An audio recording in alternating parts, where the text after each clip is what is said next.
আসসালামু আলাইকুম। সাউদিয়া নিজাম শোভা সবাইকে অনলাইন ক্লাসে স্বাগত জানাচ্ছি। প্রিয় চতুর্থ শ্রেণীর শিক্ষার্থীরা, বুঝতেই পারছো অনলাইনে গণিত ক্লাস শুরু হতে যাচ্ছে। আশা করছি তোমরা সবাই অনেক ভালো আছো।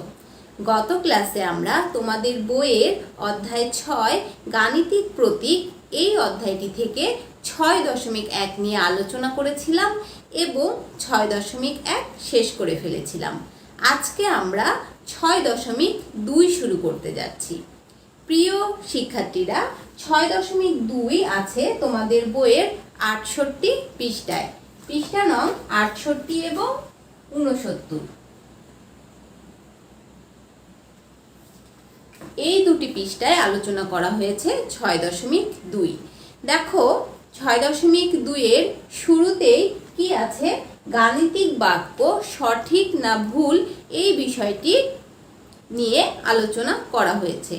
আমরা যখন একটি গাণিতিক বাক্য দেখব তখন আমরা ওই গাণিতিক বাক্যটি দেখে বুঝতে পারবো যে এই বাক্যটি সঠিক কি ভুল। আমরা কিভাবে বুঝতে পারবো? এর আগের অধ্যায়েও কিন্তু আমরা করেছিলাম। আমরা গাণিতিক বাক্যগুলোকে ডান পক্ষ এবং বাম পক্ষ হিসাব করে দেখেছিলাম যে কোন পক্ষের কি অবস্থা বা কোন পক্ষের মান কেমন, তার উপর ভিত্তি করে আমরা যথার্থ গাণিতিক প্রতীক বসিয়েছিলাম। কোন গাণিতিক প্রতীক বসিয়েছিলাম? সম্পর্ক প্রতীক বসিয়েছিলাম। এখানে দেখো তোমাদের বইয়ে কিছু গাণিতিক বাক্য দেওয়া আছে এবং বলা হয়েছে যে গাণিতিক বাক্যগুলোর মধ্যে কোনটি সঠিক কোনটি ভুল নির্ণয় করতে। দেখো প্রথম বাক্যটি যদি দেখি, ক। শিক্ষার্থীরা দেখো ক নম্বরে কি দেওয়া আছে, 15 + 7 = 22। এখানে আমরা বাম পক্ষ এবং ডান পক্ষ হিসাব করে দেখব যে গাণিতিক বাক্যটি সঠিক না ভুল। আমরা বাম পক্ষ এবং ডান পক্ষ হিসাব করে দেখব যে গাণিতিক বাক্যটি সঠিক না ভুল। আমরা বাম পক্ষ করি। বাম পক্ষ = 15 + 7 = 7 + 5, 5 আর 7 12, 2 হাতে 1, 1 আর 1 2। আমরা বাম পক্ষে পেয়ে গেলাম 22। এবার আমরা ডান পক্ষ করে দেখি। ডান পক্ষ = আছে 22। তাহলে দেখো আমাদের বাম পক্ষ এবং ডান পক্ষ উভয় পক্ষে কিন্তু আমরা একই উত্তর পেলাম। তাহলে কিন্তু আমরা 22 = 22 লিখতে পারি। আর এ থেকে আমরা কি বলতে পারি যে এই গাণিতিক বাক্যটি কিন্তু একটি সঠিক বাক্য, তাই না? সুতরাং আমরা লিখতে পারি যে গাণিতিক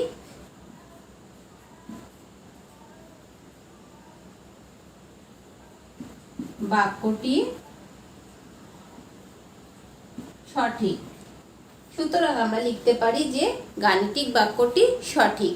এভাবে কিন্তু দেখো এখানে আরো 3টি গাণিতিক বাক্য দেওয়া আছে, খ, গ এবং ঘ। এগুলো আমরা একইভাবে করে ফেলতে পারবো এবং বুঝতেও পারবো যে গাণিতিক বাক্যগুলো সঠিক না ভুল। আশা করছি তোমরা দেখতে পাচ্ছ। দেখো ক নম্বরটা আমরা এই মাত্রই করলাম। খ নম্বরে কি আছে? খ নম্বরে আছে 12/5 = 5। আমরা যদি 12কে 5 দিয়ে ভাগ করি, দেখো এখানে আছে, তাহলে ভাগফল হচ্ছে 2 এবং ভাগশেষ 2। তাহলে ভাগফল 2 কিন্তু এই পাশে যে সংখ্যাটি 5 এটার সমান হতে পারে না।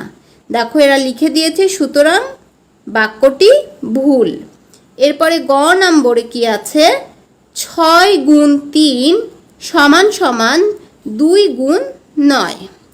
3 × 6 = 18 আর এখানে আছে 9 × 2 = 18। তাহলে উভয় পাশে যেহেতু 18, তাহলে কিন্তু আমরা সম্পর্ক প্রতীক সমান চিহ্ন দিতে পারি। সুতরাং বাক্যটি সঠিক। দেখো দেখো কারণ দিয়ে দিয়েছে, গুণফল 18 = 18। এবার আমরা ঘ নম্বরের দিকে তাকাই। ঘ নম্বরে কি আছে, 3 × 12 <= 30 + 2। তাহলে 3 × 12 কত? 36। আবার এ পাশে আমরা পাচ্ছি 30 যোগ 2 32। তাহলে 36 কি 32-এর চেয়ে এখানে দেখাচ্ছে যে ছোট, 32 36-এর চেয়ে বড়, সুতরাং বাক্যটি ভুল। প্রিয় চতুর্থ শ্রেণীর শিক্ষার্থীরা, আশা করছি তোমরা বুঝতে পেরেছো কিভাবে আমরা একটি গাণিতিক বাক্যকে সঠিক না ভুল এটা আমরা বের করব, এবং এটা বের করার পরে আমরা কিভাবে যথার্থ সম্পর্ক প্রতীক বসাবো। এবার আসো আমরা 69 পৃষ্ঠার দিকে লক্ষ্য করি। আমি বোর্ড মুছে দিচ্ছি। 69 পৃষ্ঠার দেখো কি আছে, 1 নম্বরে নিচের গাণিতিক বাক্যগুলোর মধ্যে কোনটি সঠিক ও কোনটি ভুল, এগুলো এখন আমাদেরকে বের করতে হবে। ওপরেই আছে দেখো ক খ গ, 3টি গাণিতিক বাক্য দেওয়া আছে। এখন এগুলোর মধ্যে কোনটি সঠিক কোনটি ভুল আমরা বের করব। আমরা কিন্তু একইভাবে বের করতে পারি, তাই না, বাম পক্ষ এবং ডান পক্ষে বের করে। তাহলে আমরা 1 দাগের কতে কি আছে, 46 বিয়োগ 7 সমান সমান 40। আমরা যদি আগে বাম পক্ষ করি, বাম পক্ষ সমান সমান 46 বিয়োগ 7, 7 আছে কত হলে 16 হবে। 7 8 9 10 11 12 13 14 15 16, 9 হলে 16-র হাতে থাকলো 1, 1 আছে কত হলে 4 হবে, 3 হলে। তাহলে দেখো বাম পক্ষে আমরা পেলাম 39 আর ডান পক্ষে কি আছে, ডান পক্ষ সমান আছে 40। 39 কি 40-এর সমান হতে পারে বলো তো? না, 39 আর 40 কিন্তু সমান নয়। তাহলে আমরা এখানে লিখে দিই, কারণ আমরা আগে 39 লিখি, 39 40-এর সমান 9, 39 40-এর চেয়ে ছোট। তাহলে কি হবে, সুতরাং বাক্যটি ভুল। এই গাণিতিক বাক্যটি কিন্তু সঠিক নয়, এই গাণিতিক বাক্যটি ভুল। এবার আসো আমরা পরেরটি দেখি।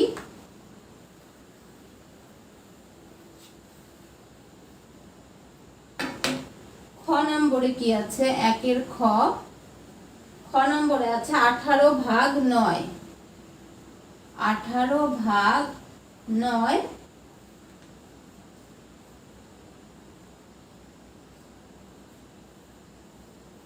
বৃহত্তর 9 2-এর চেয়ে। আমরা বাম পক্ষ করি,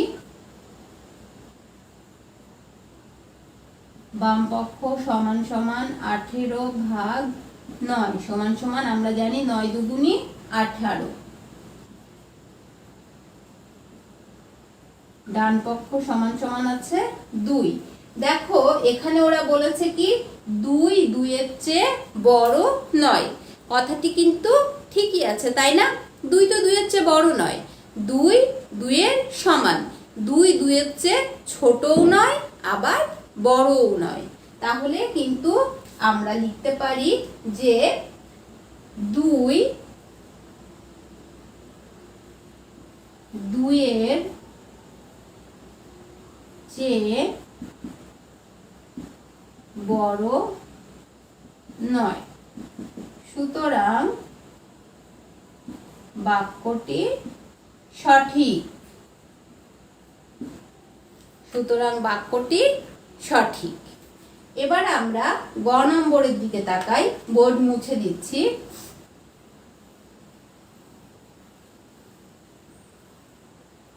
গ নম্বরে কি আছে, গ নম্বরে আছে 12 গুণ 5, 12 গুণ 5 সমান 9। 120 ভাগ 2। প্রথমে বাম পক্ষ করি।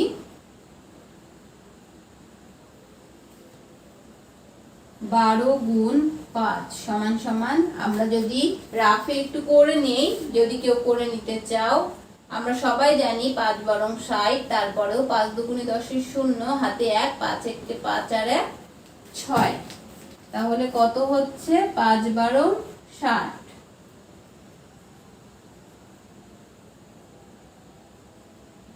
ডান পক্ষ করছি এবার। 120 ভাগ 2 সমান সমান, এখানে কত হবে দেখো, আমরা যদি 120 কে 2 দিয়ে ভাগ দিই, আমরা আবারও রাফে করে নিতে পারি। 6 দুগুণে 12, 0 0 0, তাহলে এখানে হচ্ছে 60। আমরা সবাই জানি যে 60 60 এর সমান, যেরকম 2 2 এর সমান, ঠিক একইভাবে 60 60 এর সমান, কিন্তু এখানে বলেছে সমান নয়। তাহলে এই গাণিতিক বাক্যটি অবশ্যই ভুল। আমরা লিখে দিই শিক্ষার্থীরা, আমরা এখানে লিখতে পারি 60 60 এর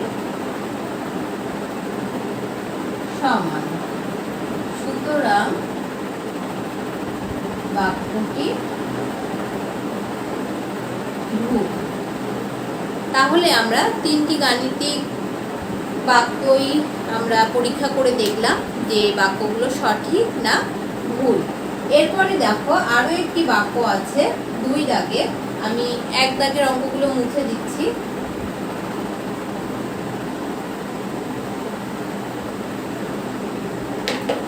দেখো 2 দাগে কি আছে,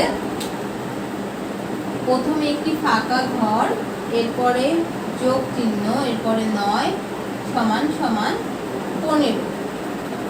কি বলেছে যে এই গাণিতিক বাক্যটি সঠিক নাকি ভুল, এই বিষয়ে তোমাদের বইয়েও কিছু কথা বলা হয়েছে। আসো দেখি বইয়ে কি বলেছে।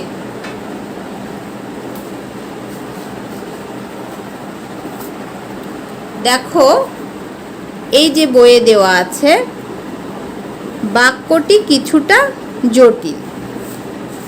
দেখো বইয়ে কি বলছে, এক্ষেত্রে আশা করছি তোমরা দেখতে পাচ্ছ, এক্ষেত্রে যদি খালি ঘরে 6 বসানো হয় তবে গাণিতিক বাক্যটি সঠিক হবে, আর যদি অন্য সংখ্যা বসানো হয় তবে গাণিতিক বাক্যটি মিথ্যা হবে। দেখো 6 বসিয়েছে, 6 যোগ 9 সমান সমান 15, আবার ডান পক্ষেও কিন্তু আছে 15, মানে বাম পক্ষ সমান ডান পক্ষ, সেক্ষেত্রে বাক্যটি হবে সঠিক। আবার দেখো যদি খালি ঘরে 5 বসানো হয় তাহলে 9 আর 5 কত হচ্ছে? 9 আর 5 কিন্তু তখন হয়ে যাচ্ছে 14, তখন কিন্তু সমান চিহ্নটা হবে না, কারণ 14 কিন্তু 15 সমান নয়, সেক্ষেত্রে বাক্যটি আবার হয়ে যাচ্ছে ভুল। দেখো এখন কি বলছে, এই ফাঁকা ঘরে যে কোনো মান ব্যবহার করা যায়। বাক্যটি সঠিক নাকি ভুল তা নির্ণয় করবে এই ফাঁকা ঘরে কি বসানো হলো তার উপরে, অর্থাৎ তুমি এই ফাঁকা ঘরে যে সংখ্যাটি বসাবে তার উপরে নির্ভর করবে যে এই বাক্যটি সঠিক না ভুল। শিক্ষার্থীরা দেখো, যদি আমি এখানে 6 বসাই তাহলে উভয় পক্ষেই হয়ে যাবে 15 এবং বাক্যটি হয়ে যাবে সঠিক। যদি আমি 6 না বসিয়ে অন্য যে কোনো কিছু বসাই সেক্ষেত্রে কিন্তু বাক্যটি হয়ে যাবে ভুল, কারণ তখন কিন্তু আর এই পাশে 15 হবে না। বাক্যটিকে সঠিক করতে গেলে আমাদেরকে অবশ্যই ডান পক্ষ এবং বাম পক্ষ সমান করতে হবে। তাই এখানে বলা হচ্ছে যে তুমি এই খালি ঘরটায় কোন সংখ্যা বসাবা তার উপরে নির্ভর করছে বাক্যটি সঠিক হবে না ভুল হবে।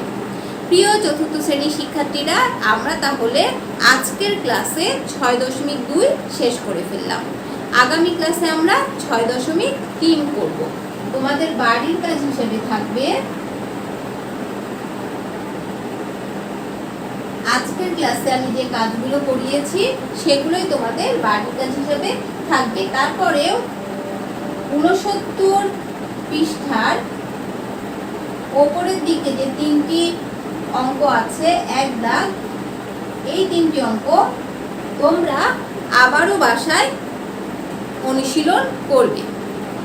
সম্পূর্ণ 6.2 অনুশীলনীটি বাসায় মনোযোগ সহকারে দেখবে এবং সবগুলো অঙ্কই করার চেষ্টা করবে।